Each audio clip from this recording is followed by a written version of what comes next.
Just like in humans, obesity is a growing problem in our pets. My name is Dr. Maria Manrique, and I'll be speaking to you briefly about pet obesity for the American Veterinary Medical Association.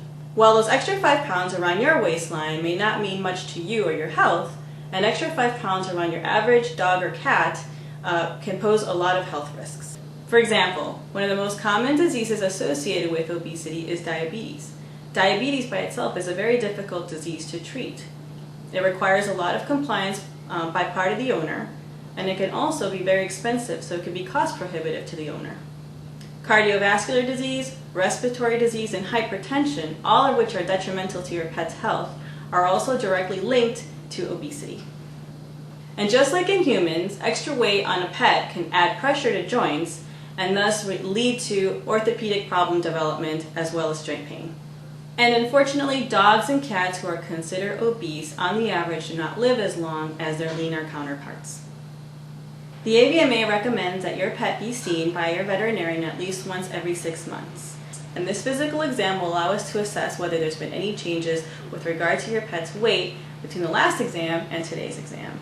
One of the first things that your veterinarian does is check your pet's current weight, and then we compare it to the last weight. This will allow us to assess whether any changes occurred, and then we pose a number of questions to you to find out whether there's a change that occurred because the dog's been eating way too much, because the dog has been less active than usual, or because there may be some underlying problem, like for example hyperthyroidism, that may be contributing to your dog's weight gain. There are treatments for obesity. The first one, of course, is we must discuss your pet's dietary requirements.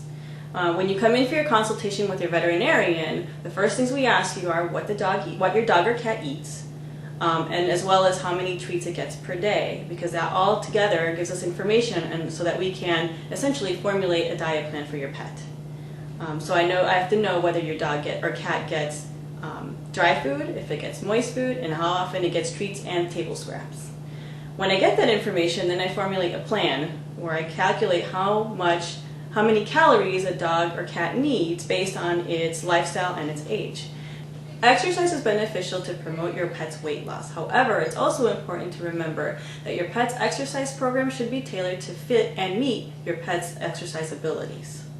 For example, if your pet is already obese or overweight and has a very high exercise intolerance or joint pain, then it's important to start off slow with them and not necessarily expect them to do a whole lot at the beginning. For more information on this topic, as well as other animal health related subjects, please visit the AVMA website at www.avma.org.